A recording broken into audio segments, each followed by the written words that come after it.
Hi అండి, welcome to రేషోక అను ఫుడ్ అండ్ బ్లాగ్స్. ఈ రోజు అయితే ఈ టేస్టీ స్వీట్ అయితే నేను ఉప్మా రవ్వతో అయితే తయారు చేశానండి. చాలా పర్ఫెక్ట్ గా వచ్చిందండి. దీపావళి రేపే కదండి. ఈ రోజు చేసి పెట్టేసుకున్నా అనుకో, రేపు అందరికి స్వీట్ తో సర్ప్రైజ్ చేసేయచ్చు. ఈ స్వీట్ ఎలా తయారు చేయాలి ఏంటి అనేది చూద్దామండి. దీనికి కావలసిన పదార్థాలు: నూక, ఉప్మా నూక అంటారు చూసారా, ఉప్మా నూక, జీడిపప్పు, యాలకులు, కాస్త ఫుడ్ కలర్, నెక్స్ట్ ఏంటంటే షుగర్, పాలు. ముందు మనం నూకనైతే ఉప్మా నూకనైతే మిక్సీ పట్టేసుకోవాలండి. మిక్సీ పట్టుకున్న తర్వాత మనం ఒక కప్పు నూక తీసుకుంటే 2 కప్పులు పాలు అయితే చిక్కని పాలు పోసుకోండి. అవి మరుగుతున్నప్పుడు ఈ పౌడర్ని కూడా వేసేసుకుని దాంట్లో చక్కగా ఉండలేకుండా కలిపేసి దాంట్లో వేసేసుకోండి. కస్టర్డ్ పౌడర్ అండి, అది కస్టర్డ్ పౌడర్ వేసుకుంటే మనకి ఉండ అనేది పర్ఫెక్ట్ గా వస్తుందండి. నెక్స్ట్ అరోమా కూడా బాగుంటుంది కదా కస్టర్డ్ పౌడర్. కొబ్బరి అయితే వేసానండి. ఇప్పుడు మనం గ్రైండ్ చేసి పెట్టుకున్న పిండిని అయితే నూకని కొంచెం కోర్సుగా అయితే మనం 2-3 సార్లు మిక్సీ పట్టేసుకోవాలండి, కొంచెం మెత్తగా. అప్పుడు మనకి ఇవి నూనెలో వేసినప్పుడు విడిపోకుండా అయితే ఉంటాయండి. మొత్తం ఈ 3 పదార్థాలు కలిసి ఈ పిండి కూడా ఉడికేలాగా మనం కాసేపు చిన్న మంట మీద అయితే ఉడికించుకోండి, మొత్తం అన్ని మిక్స్ అయ్యేలాగా.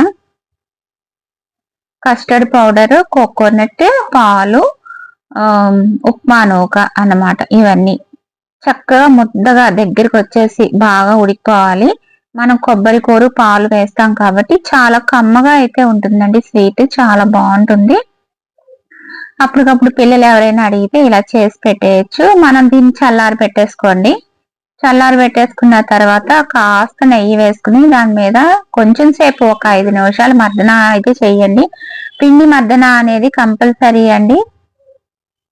మనం ఎంత బాగా మర్దన చేస్తే అంత బాగా మనకి స్వీట్ అనేది బాగా రెడీ అవుతుందండి. కొంచెం మీకు ఏదైనా గట్టిగా అనిపిస్తే కనుక 2 స్పూన్లు 1 స్పూన్ పాలు అయితే వేసుకోండి. మరి పలుచగా అయితే చేసుకోవద్దు. కొంచెం మన చపాతీ ముద్ద ఎలా ఉంటుందో అలాగే ఉంటుందండి, మీకు ఏమీ ఇబ్బంది ఉండదు. సో ఇలా 5 నిమిషాలు మర్దన చేసిన తర్వాత ఇక పిండి అయితే ఇలా సాఫ్ట్ గా వస్తుందండి. ఇప్పుడు దీన్ని బుల్లెట్ టైప్ చేస్తున్నానండి. మీరు రౌండ్ గా అయితే చేసుకోవచ్చు, లేదంటే ఇలా చిన్న చిన్న అప్పార్లా అయినా చేసుకోవచ్చు, ఏదైనా పర్లేదండి. నేను ఇలా బుల్లెట్ టైప్ అయితే చేస్తున్నా అండి. ఇవన్నీ మొత్తం అన్ని రెడీ అయిపోయినాయి. ఇప్పుడు పాకం పట్టేసుకున్నా అండి. మనం 1 కప్పు నూక తీసుకున్నాం కాబట్టి 2 కప్పుల పంచదార, 1 కప్పు నీళ్ళైతే పోసేసుకుని చక్కగా పంచదార అది కలిసిపోయే వరకు మనం చక్కగా మంట మీద అయితే దీన్ని ఉడకబెట్టేసేయండి. పాకాన్ని కొంచెం జిగురు వస్తే చాలండి. మరీ తీగ పాకము లేదంటే ముదురు పాకం ఇట్లా ఏం అవసరం లేదు. దీంట్లోకి కొంచెం ఇలాచీ కూడా వేసానండి. దాంట్లోకి నేను పైనాపిల్ ఎసెన్స్ లాస్ట్ లో వేస్తానండి. పైనాపిల్ ఎసెన్స్ అనేది ఆప్షనల్, మీకు కావాలంటే తీసుకోండి. ఇలా జిగురు వచ్చిన తర్వాత పక్కన చిన్న మంట మీద ఉంచేసేయండి ఆ పాకాన్ని. ఇప్పుడు నూనె వేడి చేసుకుని దాంట్లో కాస్త నెయ్యి అయితే వేసుకోండి. ఇప్పుడు మన బుల్లెట్స్ అనేవి రెడీ అయిపోయినాయి కదా, దాన్ని వేయించుకోవాలి. నూనె మరీ మరిగిపోకూడదండి. కొంచెం కాగిన వెంటనే ఇవి అయితే వేసేసుకోవాలండి. బాగా మరిగిపోయినప్పుడు వేస్తే విడిపోయేస్తే, లేదంటే లోపల ఉడకదు, మాడిపోయే అవకాశం ఉంది వెంటనే. సో మీకు కొంచెం సగం కాగిన వెంటనే ఇవి అయితే వేసేసుకోవాలండి. అది మీరు స్కిప్ చేస్తే ఈ టిప్ అనేది తెలియదు. సో స్కిప్ చేయకుండా చూసిన వాళ్ళకైతేనే తెలుస్తుందండి. విడిపోయినాయి అంటారు, అదేంటంటే మనం బాగా మరగనివ్వకూడదు. ఇక ఈ టైంలో అయితే వేసేసుకోండి. చక్కగా మనం ఇవి చేసుకున్నాం కదండి, 2 సార్లు అయితే పడుతుంది కాబట్టి సగమేమో ఒకసారి, సగం ఒకసారి వేస్తున్నాను. ముందే కలపద్దండి, కొంచెం అవి మనకి పైకి వస్తాయండి, అప్పుడు కలుపుకోండి. ముందే కదిపితే విడిపోతాయండి. సో కొంచెం కాగానే మనం మీడియం మంట మీద పెట్టాలండి స్టవ్. ఇలాగా కదపచ్చండి గరిటె పెట్టకుండా. ఇప్పుడు గరిటె అయితే పెట్టచ్చు ఒక 2 నిమిషాల తర్వాత. అవి మనకి గోల్డెన్ బ్రౌన్ లోకి టర్న్ అవుతాయి. మన గులాబ్ జాములు ఎలా అయితే కలర్ టర్న్ అవుతాయో ఇవి కూడా అలాగే టర్న్ అవుతాయండి. అప్పుడు మనం వీటిని తీసేసి పాకం కూడా చిన్న మంట మీద పెట్టేసాను కదండి.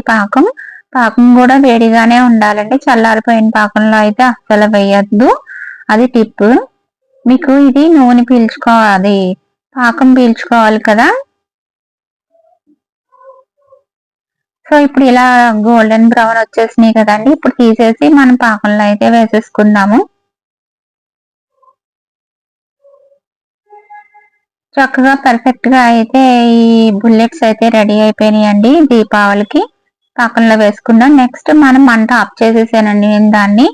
ఎందుకంటే బాగా మరిగిపోయింది కదా, నెక్స్ట్ వాయి వేయాలి కదా. అప్పుడు మంట ఆఫ్ చేసేసిన తర్వాత ఇవన్నీ వేసిన తర్వాత ఆన్ చేసి మీడియం మంట మీద పెట్టానండి. ఎందుకంటే ఆ వేడికి వెంటనే వేస్తే మాడిపోతాయి, లోపలేమో ఉడకదు.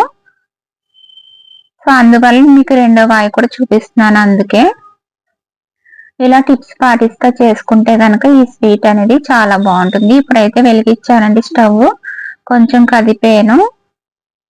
అవి కూడా అయిపోయిన తర్వాత పాకంలో వేసేసిన తర్వాత పాకాన్ని 2 నిమిషాలు ఉడకనిద్దామండి. ఈ ఉండలతో పాటు అన్ని వేసిన తర్వాత 2 నిమిషాలు ఉడికిన తర్వాత చూద్దాము ఎలా ఉంది ఏంటి అనేది. ఇది రెండో వాయి అండి. ముందు వాయి కూడా అలాగే ఉంచేసాను పైన. ఇది రెండో వాయి వేసాను కదండి, దాన్ని కూడా అలాగే వేసేసుకున్నాము. వేయించేసుకుని పర్ఫెక్ట్గా అయితే వచ్చేసినాయి అండి. అవి మరుగుతున్నాయి చూసారు కదా. అవి 1 గంట తర్వాత చూడండి ఇట్లా అయితే అవుతాయి.